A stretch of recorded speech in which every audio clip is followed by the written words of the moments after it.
कठिनाइयों का आरंभ। राजू एक छोटे से गांव में जन्मा था, जहां सुविधाओं का घोर अभाव था। परिवार बहुत गरीब था। उसके पिता खेतों में मजदूरी करते थे और मां घरों में झाड़ू पहुंचाकर घर चलाने की कोशिश करती थीं। 2 वक्त की रोटी भी मुश्किल से मिलती थी। गांव के कच्चे घर में न बिजली थी, न साफ पानी। बरसात के दिनों में छत टपकने लगती और ठंड में उनके पास पर्याप्त गर्म कपड़े तक नहीं होते थे। राजू बचपन से ही बहुत होशियार था। जब दूसरे बच्चे खेलकूद में लगे रहते, वह पढ़ाई में जुटा रहता। लेकिन गरीबी के कारण उसकी पढ़ाई बार बार बाधित होती। उसके पास किताबें खरीदने के लिए पैसे नहीं होते थे, तो वह पुराने अखबारों और फटे पुराने पन्नों से ही पढ़ने की कोशिश करता।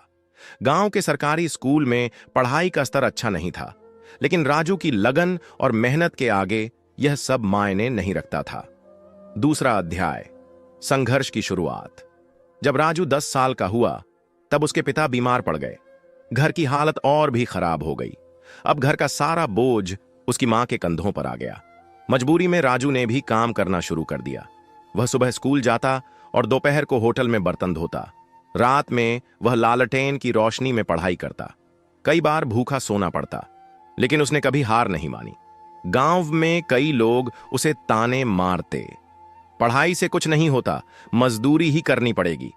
लेकिन राजू को यकीन था कि उसकी मेहनत एक दिन रंग लाएगी। तीसरा अध्याय, पहला बड़ा अवसर।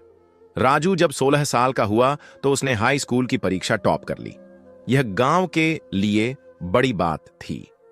उसकी मेहनत और लगन को देखकर शहर के एक दानी व्यक्ति ने उसकी आगे की पढ़ाई के लिए मदद की। राजू ने शहर के कॉलेज में दाखिला ले लिया। शहर में आकर उसे एहसास हुआ कि उसकी यात्रा अभी और कठिन होने वाली थी। शहर के अमीर बच्चे महंगे कोचिंग सेंटर जाते थे, जबकि उसके पास फीस भरने तक के पैसे नहीं थे।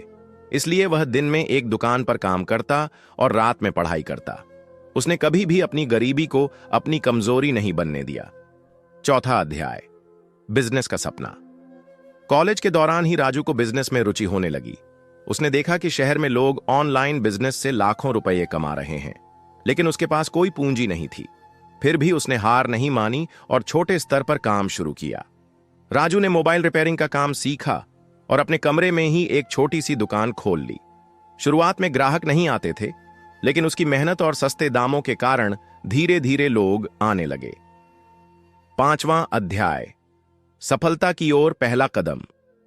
राजू ने सोचा कि अगर वह मोबाइल रिपेयरिंग में अच्छा कर सकता है, तो वह खुद का बिजनेस भी कर सकता है। उसने इंटरनेट से डिजिटल मार्केटिंग सीखी और ऑनलाइन सामान बेचना शुरू किया। उसके पास खुद का स्टोर नहीं था, इसलिए उसने सोशल मीडिया के माध्यम से बिजनेस शुरू किया। पहले महीने में ही उसे 5,000 रुपये का मुनाफा हुआ। यह उसके लिए बहुत बड़ी बात थी। धीरे धीरे उसने अपने बिजनेस को और बढ़ाया और अपनी मेहनत और ईमानदारी से लोगों का विश्वास जीता। छठा अध्याय, करोड़पति बनने की राह। राजू ने बिजनेस के नए नए तरीके अपनाए। उसने इलेक्ट्रॉनिक्स के साथ साथ कपड़ों और घरेलू सामान की बिक्री भी शुरू कर दी। उसने अपने बिजनेस को ऑनलाइन प्लेटफॉर्म्स पर बढ़ाया और देखते ही देखते उसका मुनाफा लाखों में पहुंच गया।